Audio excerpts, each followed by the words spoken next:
Pedido de mis queridos amigos que me traiga acá, además de ahí un poco también siguiendo ver estas cosas, el doctor Barrio, vamos a repetir una noción que es conveniente tenerla en claro.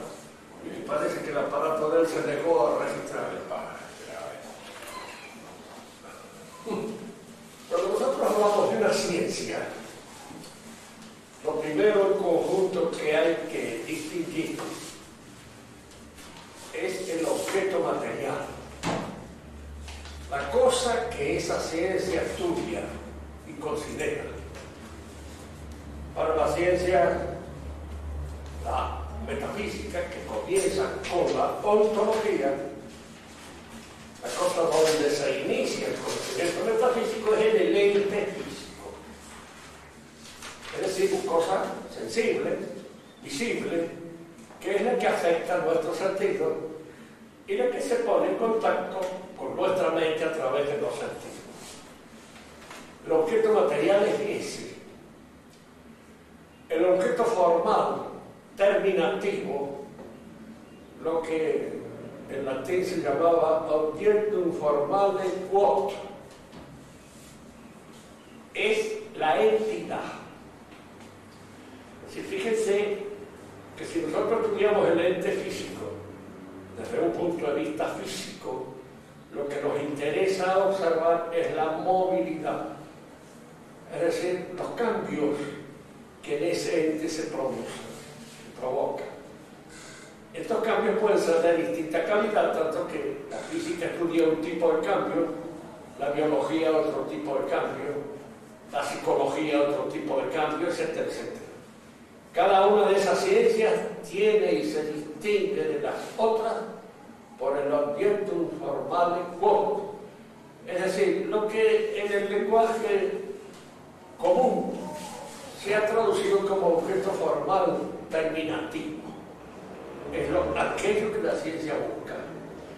Pero es indudable que aquello que la ciencia busca para ser observado, para ser examinado, para ser analizado, debe ser visto, es decir, debe ser captado a una luz determinada. Esta luz que me permite captar el objeto es lo que se llama, en términos latinos, objectum formale sub qua, es decir, el objeto formal bajo el cual es considerado ese objeto formal. Es indudable que si yo quiero estudiar las distintas movilidades, cambios que se dan en el ente, lo que me permite observar estos cambios o esta movilidad siempre es la luz sensible. Fíjese que esto de la luz sensible es relativo porque puede ser una luz artificial, puede ser la luz natural, puede ser un aparato que me permite enfocar ese objeto, etcétera, etcétera. Esto es aquello que me permite observar las cosas. Si yo me detengo acá en el examen que interesa al metafísico, diría en primer lugar, el objeto material es observado la luz sensible, es el ente físico. Pero yo lo que quiero ahora no es examinar el ente físico en su corporalidad, sino en lo que constituye su entidad.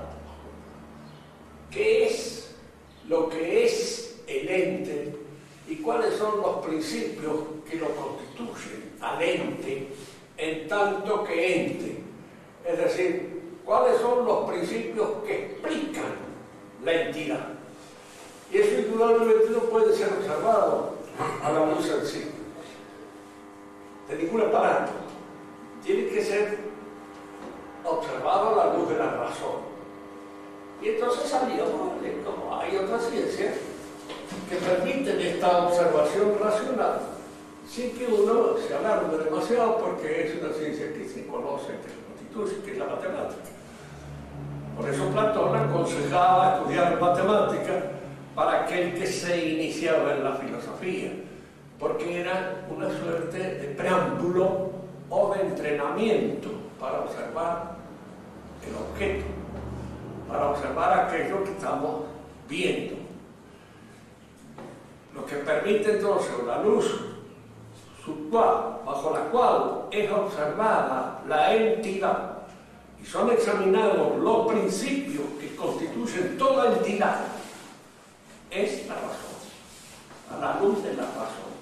Por eso la metafísica comienza siendo una ciencia que se realiza, que concluye sus conclusiones, que establece sus juicios a la luz de la razón. Y es la razón la que permite observar eso. Les explicaba también a ustedes por qué esta ciencia, desde que se inicia, diríamos así, los principios fundamentales de esta ciencia están realizados, están en el pensamiento de Aristóteles, desde que se inicia en él. ¿Por qué? Porque como no se necesita ningún aparato especial para hacer un examen de esta naturaleza, sino que simplemente con el uso de la inteligencia puede alcanzarse los objetivos fundamentales de esta ciencia, diríamos que Aristóteles los logró sin mayor inconveniente. Y si nosotros queremos hacer metafísica, tenemos que retomar el pensamiento de Aristóteles. Fíjense que acá la palabra retomar no quiere decir tampoco repetir, sino fijarnos en lo que dijo Aristóteles y ver si nosotros podemos formular algo nuevo a partir del examen de Aristóteles. Y eso es precisamente lo que vamos a hacer ahora. Es decir, vamos a examinar una constitución que se encuentra en el fundamento, en la raíz misma del ente, y que Aristóteles no vio. Y si la vio un poco más. Y de sus continuadores mismos, tal vez los que más lograron realizar esto fueron Averroes y Avicena, que escribieron en árabe. Digo esto porque muchos de estos filósofos árabes no eran árabes, claro. Averroes era español, y era de origen español, y el español, de origen cristiano, incluso convertido al mohammedanismo por razones de conveniencia, y que escribía en árabe porque era la lengua que se proyectaba en ese momento en todo el Mediterráneo. Avicena era egipcio, es decir, muy probablemente descendiente de griego, y que tenía una mentalidad filosófica para la cual, en fin, yo no creo que los árabes hayan tenido. Ahí acá siempre encuentro una dificultad, porque cuando me encuentro con un árabe se arma un lío enseguida, porque el árabe considera que son árabes todos los que hablaban árabe, y no es así. Es decir, todos los que hablamos alguna lengua latina se nos dice latino, pero no somos del Lacio, no somos latinos, ni racialmente ni de ninguna manera. Si son las mezclas que se nos han venido encima y que nos han ido haciendo eso que cada uno de nosotros es. Pero de hecho no somos latinos en el sentido cabal, recibo del término. Hablamos una lengua latina. Los árabes también hablan una lengua árabe. Moisés Maimónides escribió en árabe el espejo de las perplejidades, uno de los libros más importantes que hay dentro del pensamiento judío, era judío, no era árabe, escribía en árabe, porque era el idioma de la época, y el idioma que se imponía en toda la cuenca del Mediterráneo. Pero eso no lo constituye ni en un pensador árabe, siguió siendo judío, ni de ninguna manera, diríamos así, en un escritor árabe. Bien, lo que nosotros queremos enfocar hoy es la distinción, primera, arraigada, que aparece en el ente, en todo ente. Ya aparece mismo en la noción, en la palabra ente. Fíjese que la palabra ente es el participio activo del verbo ser. Y en todo participio activo de cualquier verbo pongamos escribiente, que es lo que está haciendo Paulita. La palabra escribiente supone dos cosas. Alguien que escribe, es decir, alguien que realiza una acción determinada. Acá hay dos cosas, que son una misma, porque eso que escribe es ella, y realiza esa acción determinada. En este caso es muy fácil separar a uno de otro, porque la acción que realiza es puramente accidental.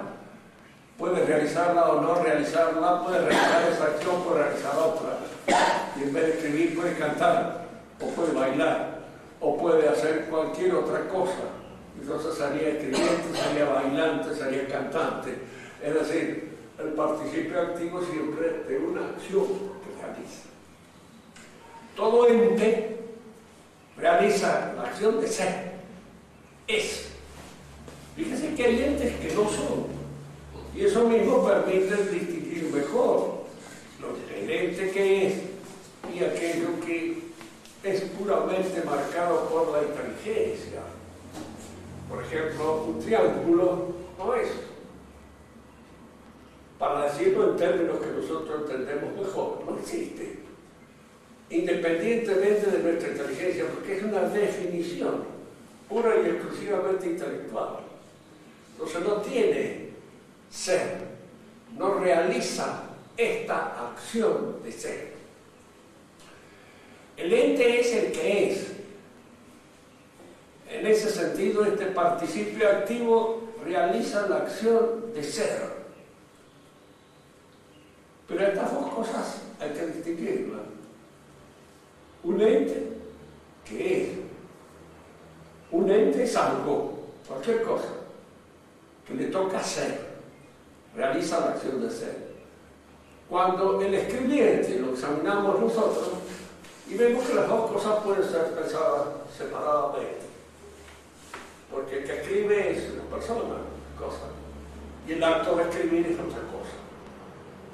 Pero el que es y el acto de ser no pueden ser separados, porque constituyen una unidad intrínseca, absoluta, total, completa y perfecta. Y uno se pregunta entonces, ¿y entonces por qué se distinguen? ¿En qué se distinguen? Y aquí es donde hay que examinar las cosas para completar, ver, observar la distinción que hay. En primer lugar, no se trata de separación, se trata de distinción, una distinción que realiza el intelecto. El que es hace un acto de ser que lo constituye. ¿Y cómo establece usted la diferencia entre eso que es y el acto de ser eso? Que a fin de cuentas estas dos cosas constituyen una unidad indestructible. No puede separarse la esencia del ser, del actus essendi, del acto de ser. Puede separarse.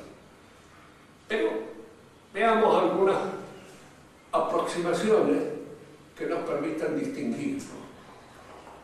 Toda mujer puede ser madre. Esencialmente sí, porque las madres son mujeres.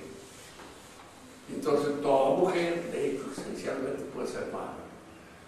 Pero existencialmente no. ¿Por qué? Porque puede no tener aquellas virtualidades desarrolladas que permiten la maternidad. Donde mejor aparece esto es en ese famoso adefesio que se llama los derechos del hombre. Digo adefesio porque ese hombre al que se refieren esos derechos tiene una virtud que no existe. Es decir, es la esencia del hombre, tal como aparece colgada en el árbol de Porfirio, que es el árbol de la lógica. Allí sí, ese hombre puede proclamarse que tiene todos esos derechos en potencia, en virtud, pero existencialmente no los tiene. ¿Por qué? Porque los derechos se adquieren en la existencia concreta y real del hombre en el seno de una sociedad. Y al realizarse, diríamos así, lo que constituye la dimensión práctica del hombre, aparecen esos derechos que va adquiriendo, que va conquistando en la medida en que se va perfeccionando y se va realizando. Yo no tengo derecho a curar como tienen estos dos caballeros que están aquí, que no sé si curan o matan, pero de hecho, de alguna manera, el derecho a curar lo tienen. ¿Por qué? Porque lo han adquirido a través de un trabajo, a través de un ejercicio profesional que les permite eso, que yo no he hecho y no lo tengo. Es decir, que todo hombre tiene derecho a curar, podría ser desde un punto de vista esencial. Sí, y no. Sí, porque en fin, la virtualidad puede estar en todo hombre, pero la actualidad, la realización concreta de la profesión, del ejercicio, de la capacidad no está todo. Está en aquel que la adquirió, está en aquel que la realizó. Todo hombre tiene derecho a una propiedad. Está en los derechos del hombre. Carlos, y este no la tiene, ¿qué le pasó? Y bueno, pues no la adquirió, la conquistó. No será una injusticia, no será que nosotros se la hemos robado de alguna manera. Es casi seguro que él van a hacer esa sospecha cuando empiecen a decirle que tenía derecho a esa propiedad que no tiene. Pero el derecho a la propiedad se adquiere en la medida en que uno alcanza la madurez y todas aquellas perfecciones que le permiten adquirir. Todo hombre tiene derecho a una mujer limpia, sana, linda, etcétera, etcétera. Y este otro no tiene nada, no ha querido. ¿Por qué? Porque en primer lugar a la mujer hay que conquistarla, en primer lugar. En segundo lugar, para que alimentarla y para casarse habrá que tener algo que le permita a uno ubicarse en el terreno de las cosas actuales. Entonces, ese derecho que está, tal vez, en potencia, considerada la esencia del hombre, no está en acto. ¿Por qué? Porque no ha alcanzado, no ha logrado aquellas perfecciones que nos llevan a la posesión efectiva, real, existente del derecho. Fíjense que estas son cosas importantes, esta distinción. La palabra existencia nace acá para dar fuerza al término ser. Porque el término ser en sí mismo, en el uso que hacemos de él todos los días, en nuestro lenguaje cotidiano, es ambiguo. ¿Por qué? Porque decimos un ser por decir un ente. Es un ser. Decimos tiene ser por decir que tiene esencia, o un modo de ser. De manera que la palabra existir se impuso, en cierto modo, para indicar la zona fuera. Cuando se nos pregunta a nosotros, ¿por eso de que estás hablando existe? ¿O es una mera suposición tuya? Es algo que has imaginado. ¿O existe? Para decir, les indicaba la vez pasada que la palabra existir, en el latín original, quiere decir nacer, brotar, surgir algo de una cosa.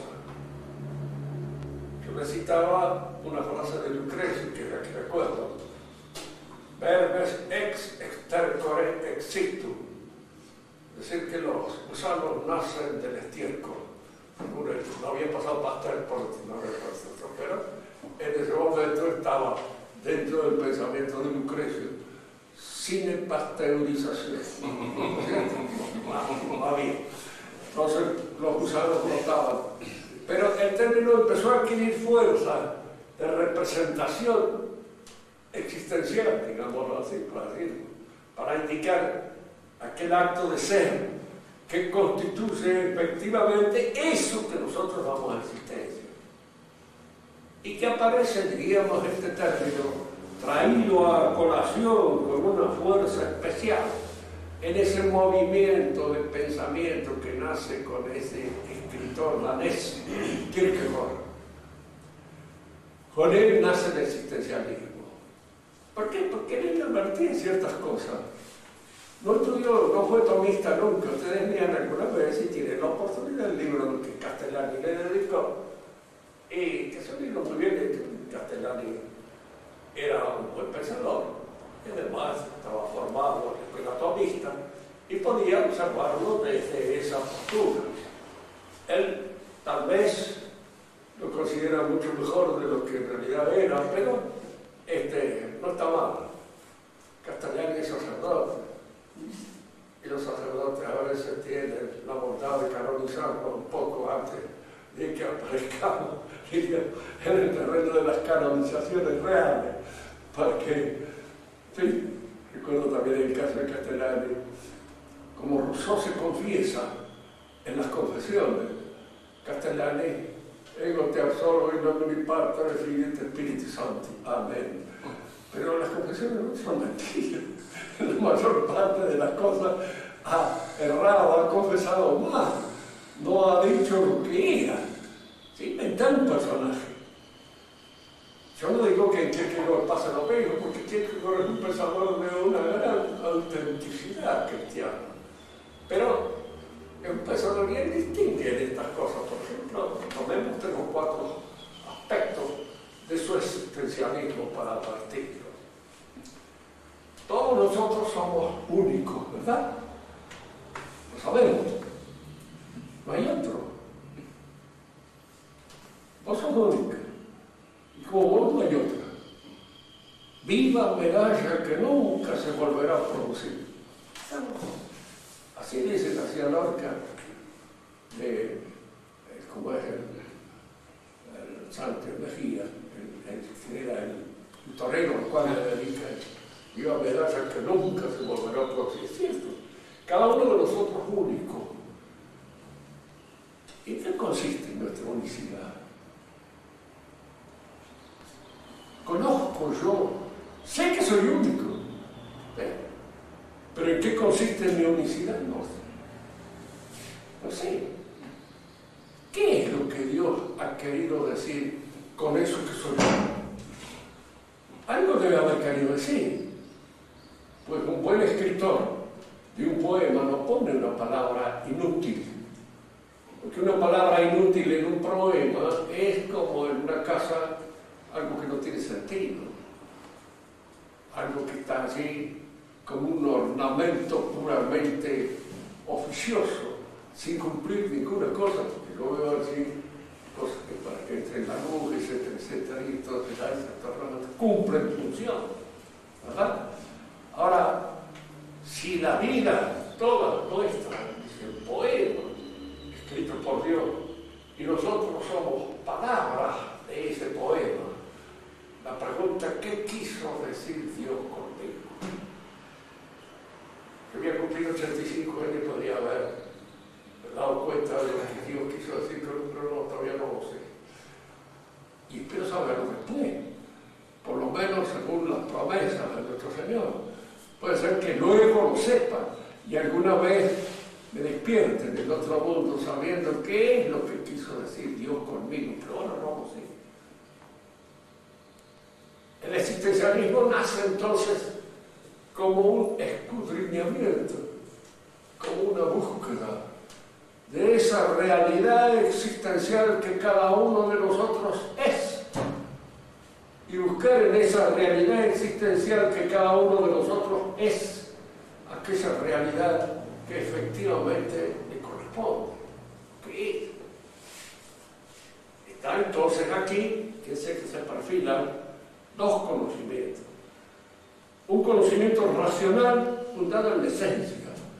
Soy un hombre, un animal racional, bípedo, implume, etcétera, etcétera. Hay un montón de datos que van apareciendo allí y que surgen de la consideración pura y exclusiva de eso que se llama la esencia del hombre. Pero ¿qué es lo que soy yo? Así que es un secreto. No lo sé, está en el secreto.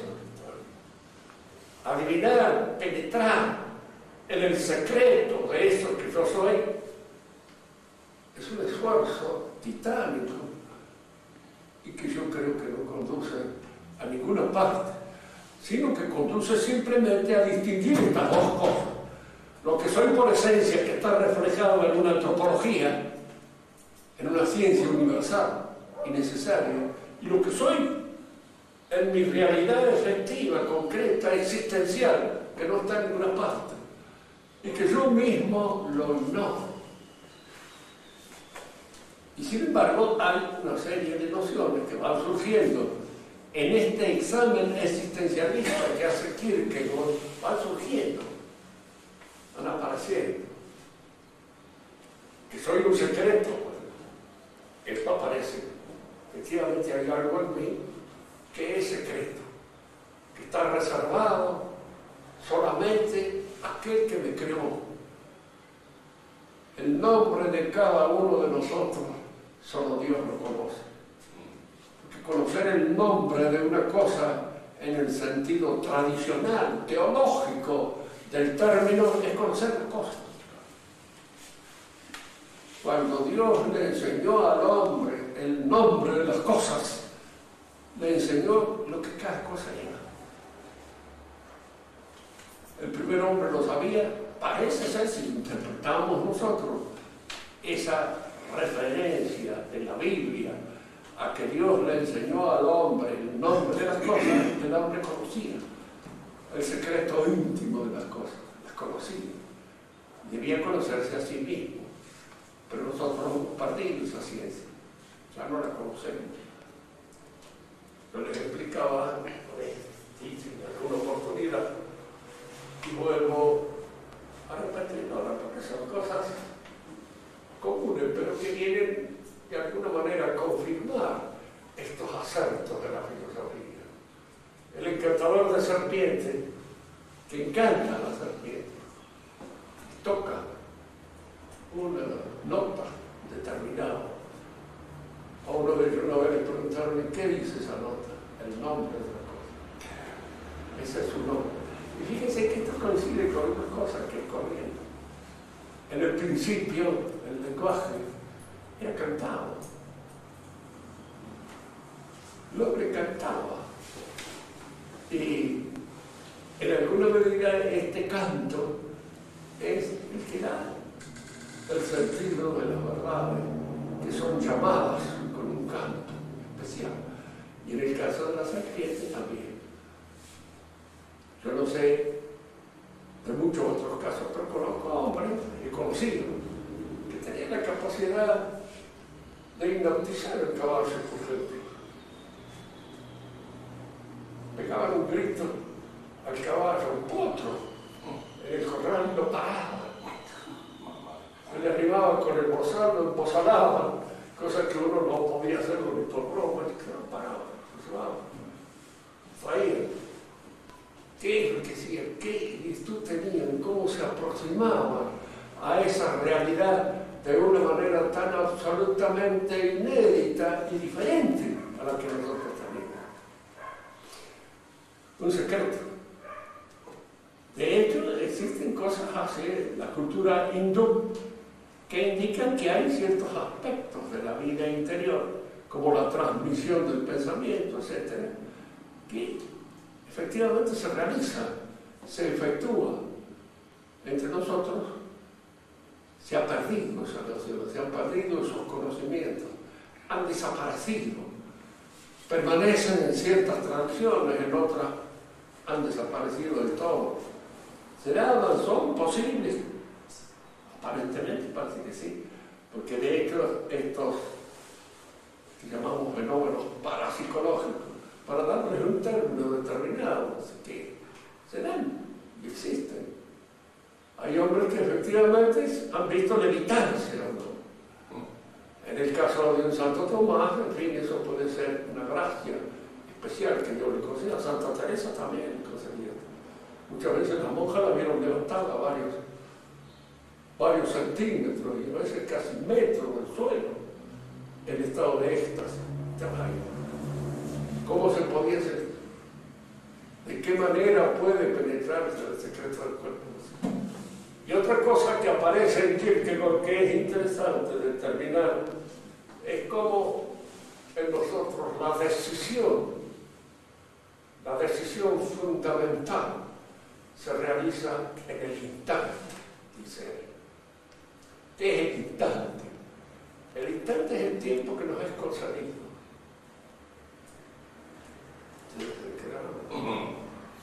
El pasado no existe. El futuro todavía no existe. El único tiempo que existe, en el cual nosotros debemos elegir bien o mal, en función de la realización de nuestro yo, es ahora y nunca más. Ahora and never more, dice el poeta Poe. ¿No es cierto? Ahora, nunca más. Porque es ahora en el cual yo tengo que decidir. En el caso, el buen ladrón, al cual siempre me refiero, yo como en ese instante, en el momento más crucial de su vida, eligió bien para siempre. Porque eligió a él y eligió lo que debía elegir en el momento en que más violentamente estaba expuesto a todas las atrocidades que en el mundo puede uno recibir. La recibió y en ese instante logró salvarse. Que él conocía a Cristo desde antes. No sé.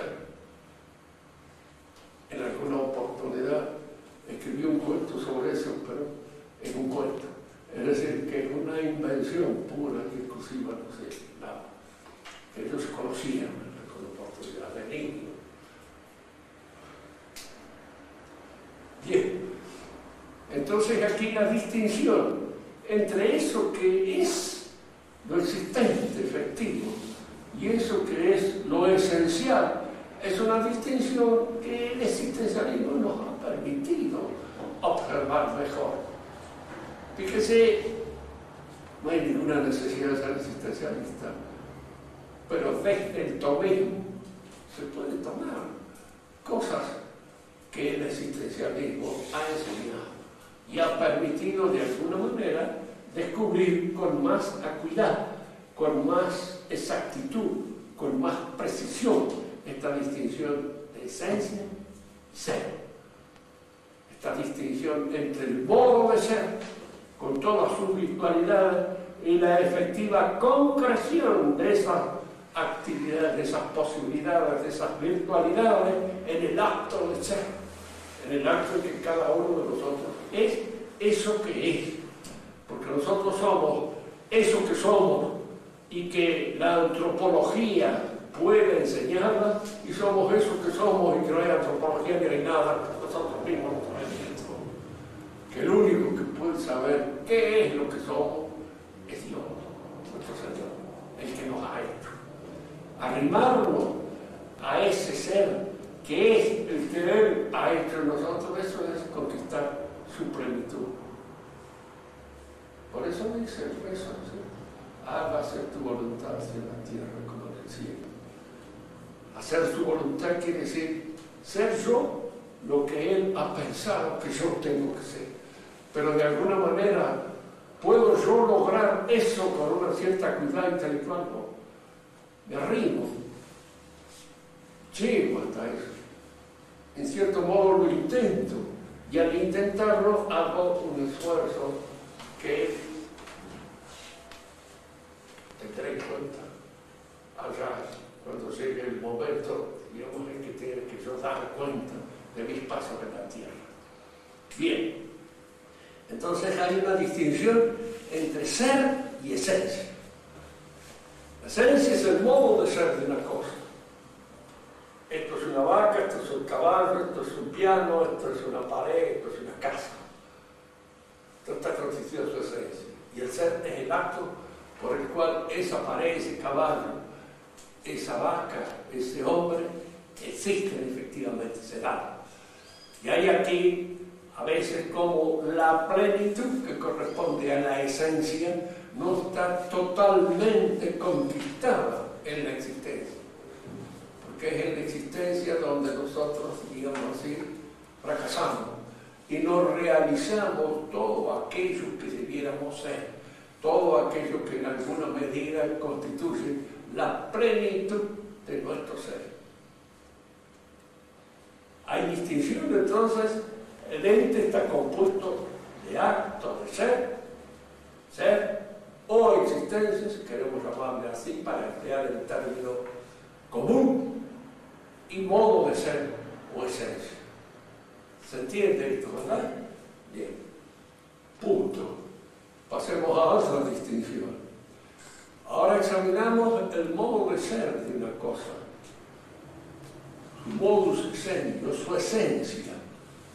Y en esta esencia encontramos otros dos principios que se dan también efectivamente en la realidad. Y es la forma y la materia. Fíjese, ¿qué es la forma? Lo que determina el modo de ser de una cosa, lo que determina su esencia, lo que hace que esto sea esto que es. En el hombre lo que lo hace hombre. ¿Y qué es lo que nos hace hombre? El alma racional. ¿No es cierto? Este es fundamental, porque a veces nos equivocamos nosotros concediendo, es muy natural que el hombre ande desnudo, por ejemplo. Así se nos lo dice. Es natural, ¿no? ¿Verdad? Al contrario, el vestido es un artificio. ¿Y qué podemos decir nosotros frente a eso? Que en el hombre lo natural es lo que responde a las exigencias de su razón, no lo que responde a las exigencias de otra impulsividad inferior, no es su razón. A veces entre los alumnos, que hay niños, hay muchachos grandes, hay muchachas, y hay, por supuesto, una cierta malevolencia dando vueltas en el aire. El hombre, ¿qué es lo natural de su relación con la mujer? Pues para responder a las exigencias de su naturaleza es racional, y su naturaleza es social, no es una mónada suelta que anda por ahí. De manera que el acto en que se relaciona fundamentalmente con la mujer tiene que ser un acto que nazca de toda su naturaleza, de las exigencias de su naturaleza. Y las exigencias de su naturaleza son las que imponen su sociabilidad. Por eso el matrimonio es una cuestión que interesa a la sociedad y que le interesa al hombre en el sentido social del término. No es una cuestión de que a mí se me antoja o de que a este se le antoja, no. Algo que surge de ahí. La relación de un hombre y de una mujer, que son los dos seres racionales, tiene que ser una relación que realice todos aquellos movimientos propios de la naturaleza racional. Y esa naturaleza racional significa, en primer lugar, el descubrimiento de su filiación con Dios.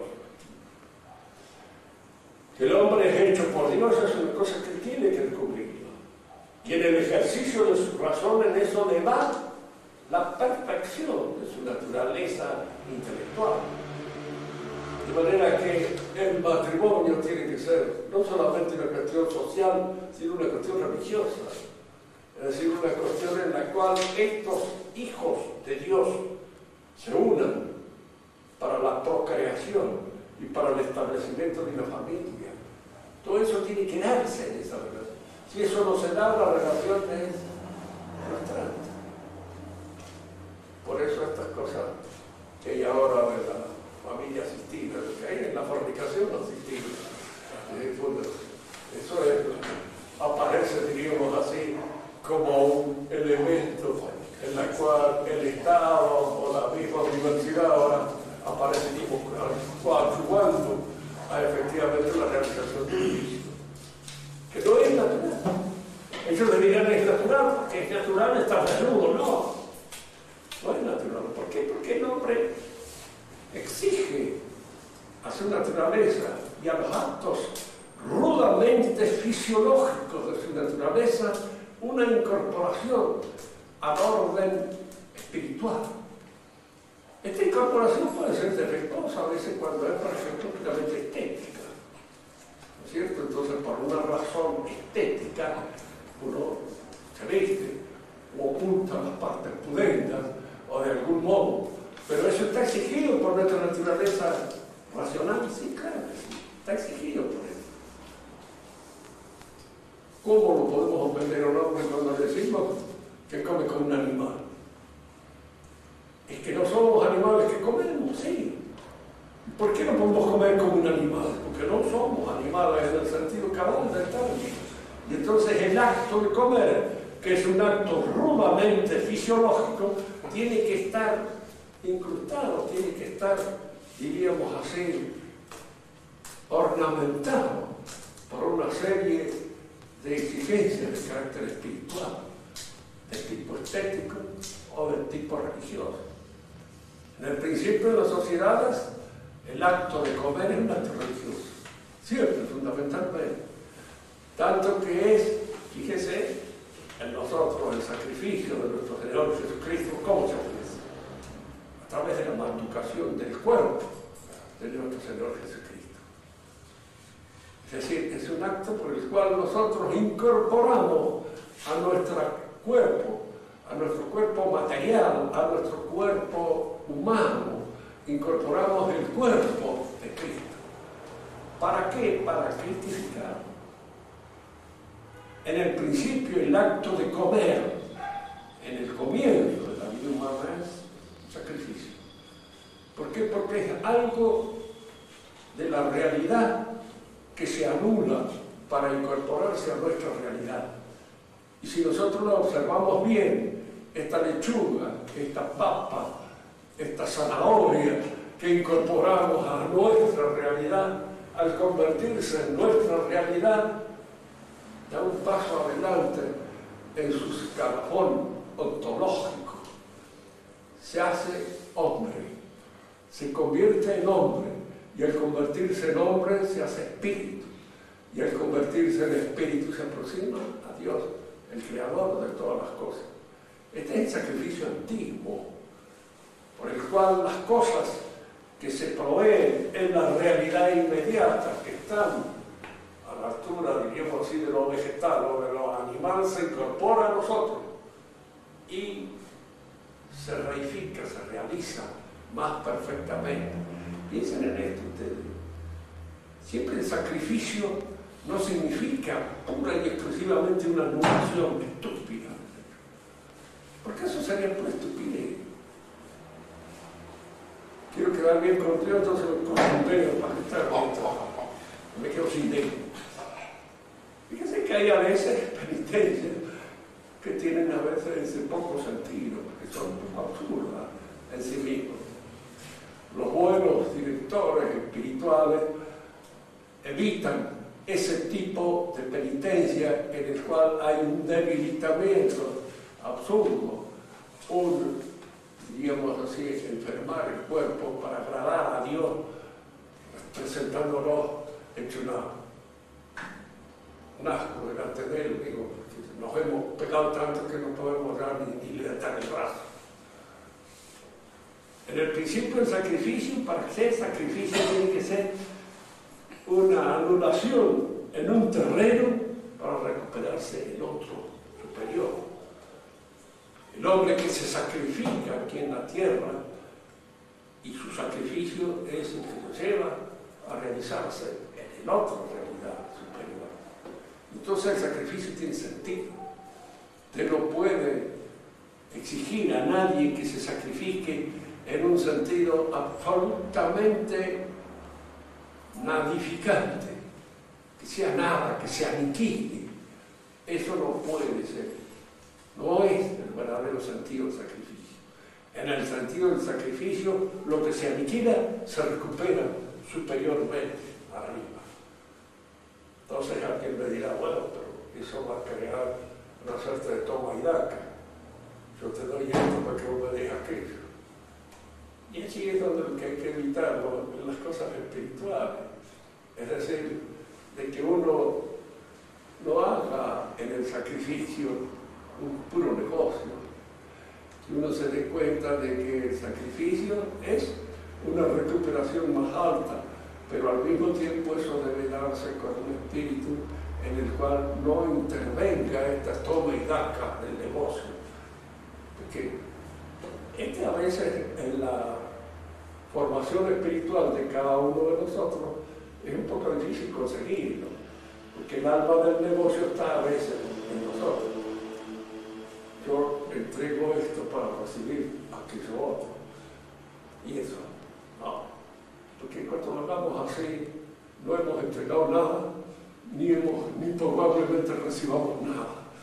Estamos en una situación, diríamos así, comercial, pero no en una situación de sacrificio religioso. El nuevo sacrificio, que es que entre con Cristo, es al revés del viejo sacrificio. Porque ahora el alimento que se nos ofrece, en vez de elevarse hacia nosotros para participar de la vida del Espíritu a través del hombre, nos eleva hasta Dios mismo, haciendo que seamos nosotros los que nos cristifiquemos y no Cristo el que se personalice en cada uno de nosotros. La zanahoria se hace hombre, sube hasta nosotros, pero cuando recibimos el cuerpo de Cristo, somos nosotros los que subimos hacia Él y no Él el que sube hacia nosotros. Y por eso se llama, esto es el nuevo sacrificio que será hecho por vosotros para el perdón de los pecados, etcétera, etcétera. En la religión es donde el hombre alcanza la máxima estatura. A veces, uno dirá, bueno, ¿en qué consiste esto? Porque a veces nos entretenemos en las puras palabras y nos parece que esto no es nada más que retórica. Es decir, esa retórica que hacen los diputados o los senadores nacionales que hablan del honor de acá, de allá, nunca ni una pizca, siquiera de ese honor ni de esa nada. Una cosa es la retórica y otra cosa es la realidad. Si nosotros tenemos que ser justos, debemos comenzar por ser justos con Dios. Y para ser justos con Dios hay que hacerle el tributo que Dios ha propuesto para que se sea justo con Él. Y esta es la verdadera religión. Y aquí es donde nosotros lamentamos disentir a veces con el Papa. Se nos culpa de que no le hacemos caso. Es una culpa absurda, porque no es así la cosa. Nosotros lo que quisiéramos es que el Papa fuera un santo y en cierto modo hiciera todo aquello que corresponde a su función papal. Pero cuando el Papa dice que tenemos el mismo Dios que Mahoma, el mismo Dios que los judíos, el Papa se olvida en primer lugar de que nuestro Dios es trino y el de Mahoma no, y que entonces no es el verdadero Dios. El que los judíos también se han olvidado de la Trinidad, que se han olvidado del Hijo y no lo han tenido en cuenta de ninguna manera para mantener su relación arcaica con Dios. Entonces no tenemos el mismo Dios, y en toda religión donde no se dé como elemento formal determinante la gracia, no es una religión. Están en gracia los maometanos, están en gracia los judíos, están en gracia los incrédulos, están en gracia los masones. No. Y entonces, ¿cuál es el verdadero acatamiento de la justicia de Dios? Estar en gracia y presentarse en gracia. Y para eso hay que estar en gracia. Y para estar en gracia hay que estar en la religión verdadera que ha sido revelada por Dios mismo y ofrecida a través del sacrificio del Dios que se ofrece en la misa. Esto pertenece ya a todo lo que constituye nuestro aparato existencial. El hombre es un animal racional, evidentemente. Y las exigencias puramente humanas son las que nacen de ese impulso racional de la naturaleza. Es natural que el hombre, qué sé yo, si tiene ganas de orinar, lo haga en cualquier parte. Bueno, aparentemente puede ser natural, ¿cómo no? Pero lo natural en él es lo que obedece a su razón, es lo que obedece a su naturaleza más alta. Fíjese que en el mahometanismo el hombre se eterniza por lo más bajo. ¿Qué es lo que se le ofrece del cielo a los guries, a los que tienen gustos ortodoxos y algunos muchachitos a los que tienen gustos heterodoxos? Se le ofrece tal y coral, leído, lo he visto.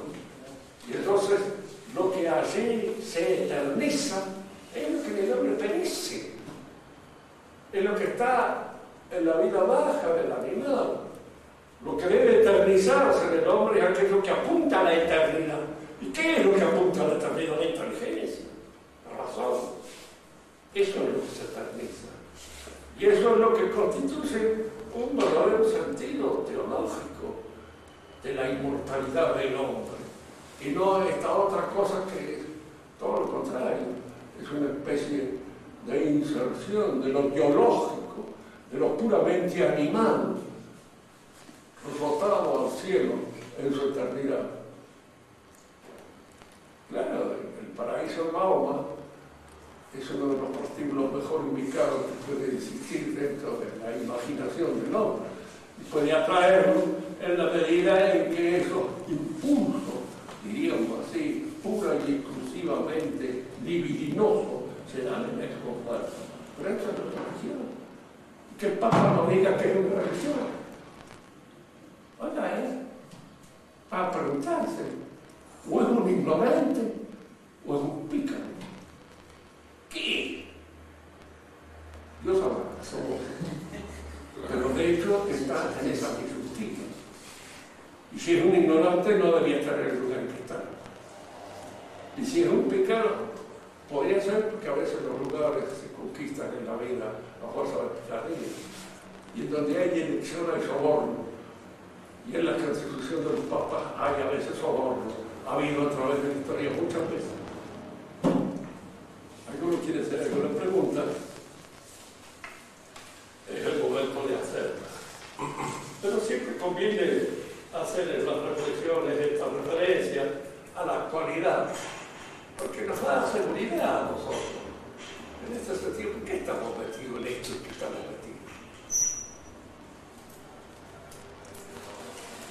Hace un ratito decía que lo que iba a hacer mención de Avicena, Averroes, un poco Kierkegaard y posterior a Santo Tomás. Averroes distingue entre la esencia y el actus essendi, pero convierte a la existencia en una especie de accidente que le sucede a la esencia.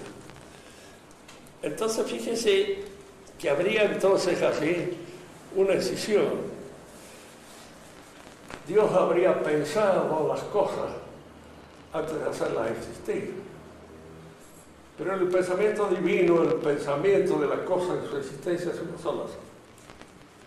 Dios no ha pensado a usted, no ha pensado en la esencia del hombre, lo ha pensado a usted, lo ha pensado a él, a mí, cada uno de nosotros. Y es en nuestra existencia concreta en donde aparece esa esencia que cada uno de nosotros constituye, pero la que se realiza concretamente en el acto de existir. Y cada uno hace de eso lo que puede. ¿Aristóteles no vio la distinción? ¿Aristóteles no vio la distinción? Sí. ¿No la vio? No la vio. No, ni Averroes ni Avicena. El único que lo vio fue Santo Tomás. Y bueno, ¿qué va a hacer? Muchas cosas pasaron así. Y uno diría, sí, Santo Tomás, tome, cosas, lo que ustedes quieran. Pero que era un genio, no cabe duda. Y además de un genio, un hombre de una inteligencia seráfica. Es difícil entender cómo ha podido hacer todas esas cosas con la claridad y la precisión con que ha llevado a término su pensamiento, sin estar trabados por las 10.000 cosas que nos traban a nosotros. Porque nos enojamos, porque porque decíamos esto, porque nos distrae esto, o porque sobre todo a veces recuerdo a los amigos míos que viven enojados por tiquismiquis, por cualquier cosa, se enojan. Entonces nosotros se enojan, la cabeza no le funciona mal. ¿Sí? Una vez me preguntaba cómo había podido durar tanto en la universidad. De memoria, si tengo una buena cosa, no me enojo casi nunca. Y entonces, si una cosa me parece medio imbécil, me río. No lo busco por el lado. Sí. Pero no me enojo. Porque el que se enoja pierde. Además pierde la razón.